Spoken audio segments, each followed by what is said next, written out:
Yes, je suis très heureuse de vous annoncer que j'interviendrai au Palais des Congrès de Paris les 13 et 14 octobre pour le salon SME.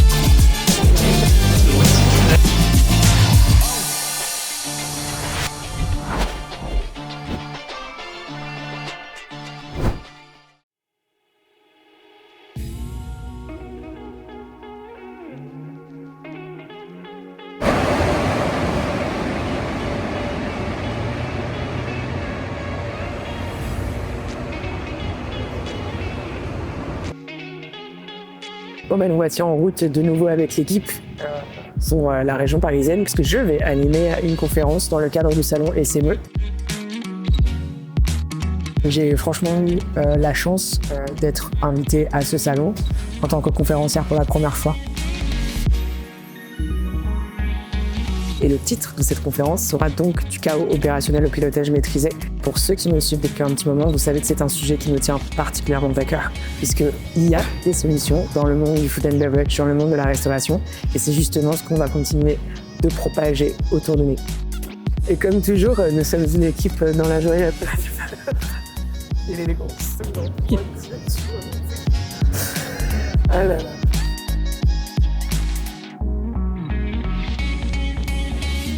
Ah mais non seulement, ce qui est cool, c'est qu'on va pouvoir animer la conférence et qu'on va pouvoir aussi participer aux conférences parce qu'elle est super intéressante cette année. Donc ouais, carrément.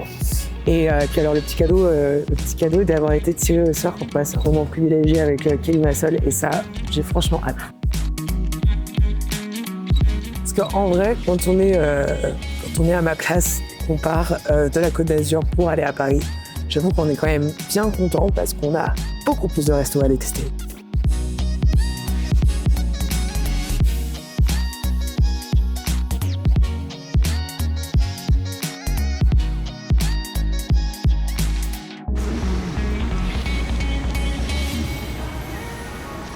On est d'accord.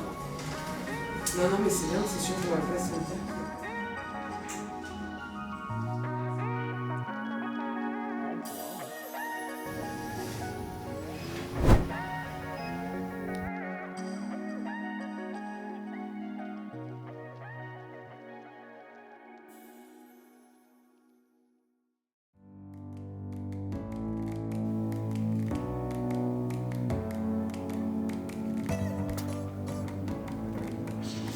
Let's go! Alimente l'école. Toujours!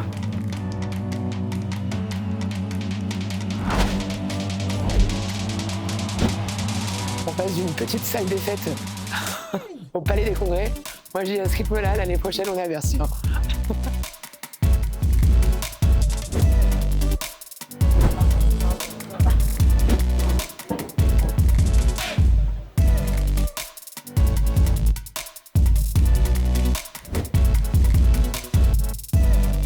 Ok. Oh wow.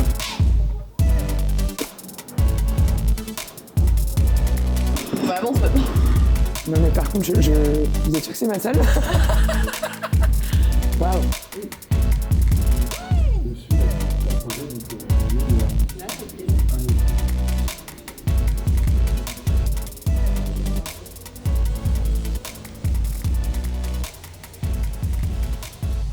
Voilà, de savoir qui j'ai dans le public. Dans le food truck. Ok. Donc, on est en région parisienne, on a 7 food trucks, que de l'événementiel par contre. Super. J'ai eu un food truck aussi, donc je ouais. connais un peu l'environnement, ouais. Ok. Donc événementiel, festival et salon professionnel. Moi, je travaille dans le CHR. Justement, je suis en prise de poste dans un logiciel en gestion opérationnelle du planning, etc. Donc c'est à titre informatique. Voilà, que Eh ben, c'est cool. Voilà. Parfait. Ouais. Merci. Moi j'ai un projet, je suis en train de monter un resto justement. Ok. Et pareil, je trouve que l'accroche était intéressante, et donc voilà, L'idée, c'est d'avoir une vision un peu différente de celle qu'on peut avoir nous. Tout à fait. Bah là, vous allez avoir la vision de déjà dedans. Voilà, c'est ça. Super, donc du coup, vous venez voir aussi. Merci beaucoup, ça me touche en tout cas ce que vous dites. Et moi, j'aime bien ce que tu fais aujourd'hui sur les réseaux. Donc, ça m'a fait plaisir de pouvoir échanger avec certains d'entre vous avant de commencer. C'est vrai qu'un lundi matin à 9h, comme je disais, il faut être un petit peu motivé pour venir parler de chaos opérationnel, mais à la fois de solutions, puisque bien évidemment le but c'est de secouer de façon positive. Il y a un besoin aujourd'hui, je pense que la restauration a compris qu'il y avait un monde d'avant et un monde d'après. Déjà qu'il faut être fou pour être entrepreneur, en vrai pour être entrepreneur restaurateur, je pense qu'il faut être doublement fou. Donc là, l'arrêt au stand, c'est voilà, positionnement image de marque, première chose, est-ce que je suis aligné avec mon business, est-ce que mon business est aligné avec mes clients, etc. Et aussi pourquoi ? Parce que si vous n'êtes pas clair dans votre vision et dans votre positionnement, les équipes ne vous suivront pas ou vous allez recruter des personnes qui n'adhèrent pas à votre projet parce que votre projet n'est pas clair. Donc ensuite, il va falloir analyser la structure de charge, hyper important. La majorité du temps, vous pensez savoir, vous ne savez pas. Quand on analyse vraiment une culture de charge, moi je suis la première à le faire avec mon propre business aujourd'hui et je continuerai de le faire, donc je suis en plein dedans. Ça fait à peine 1 an et demi pourtant, je revois constamment ma structure de charge. Et s'il faut que je change, je change. S'il faut que je coupe, je coupe.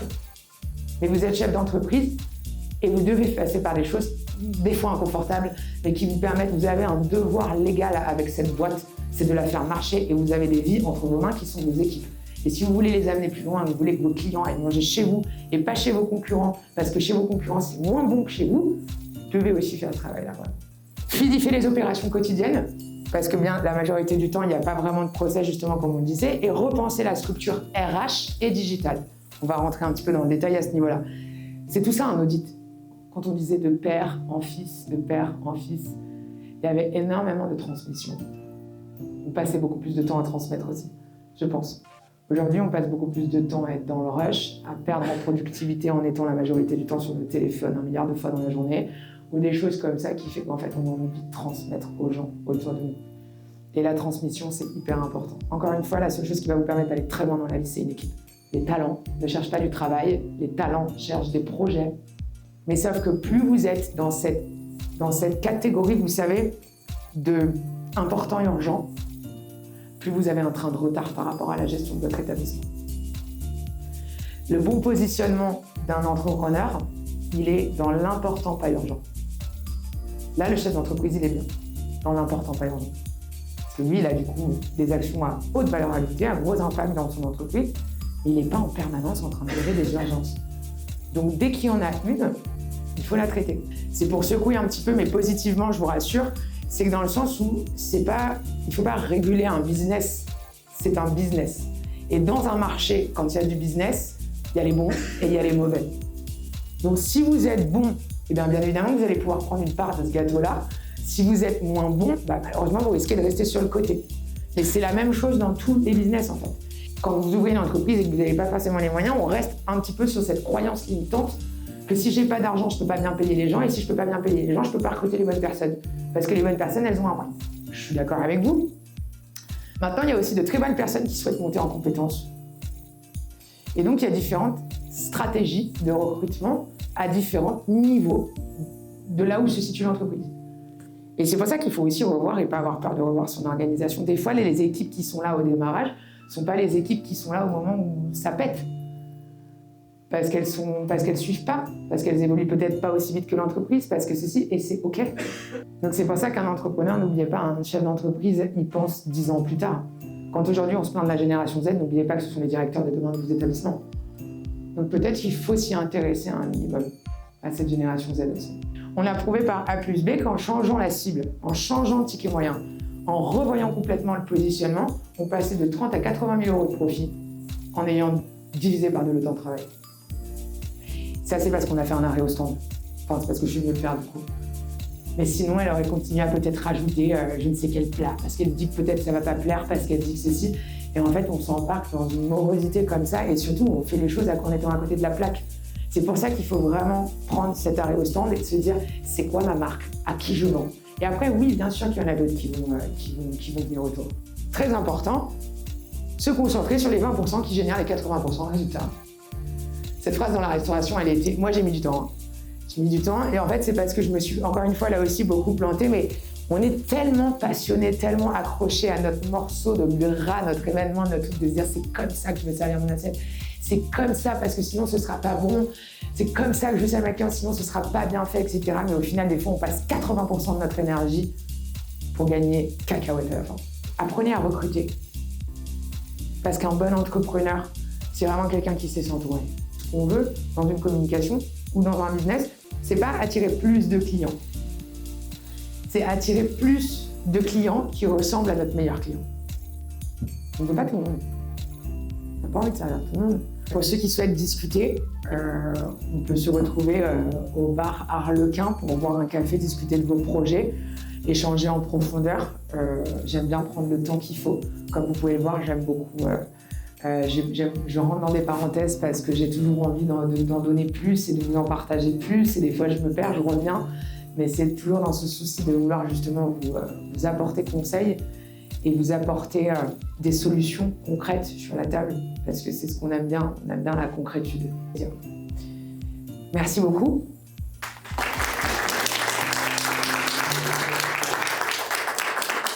Est-ce que ça vous a plu? Oui. Ça restait pas trop dans tous les sens, vous avez quand même retenu l'essentiel? Très clair? Super, je suis contente quand on me dit ça. Super, on se retrouve au café?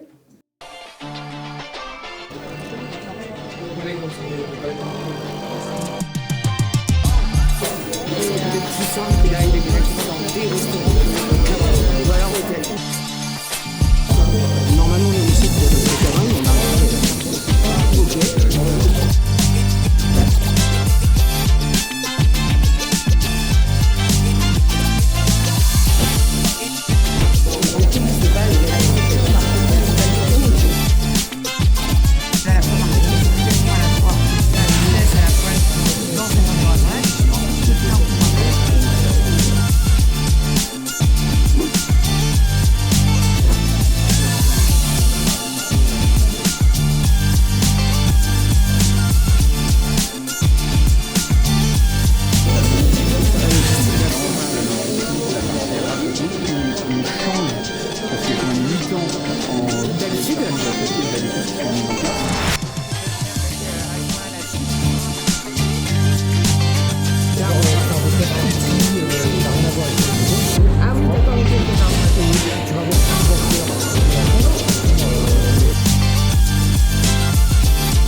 Bon, petit récap de ce salon SME qui était une première pour moi et pour l'équipe aussi.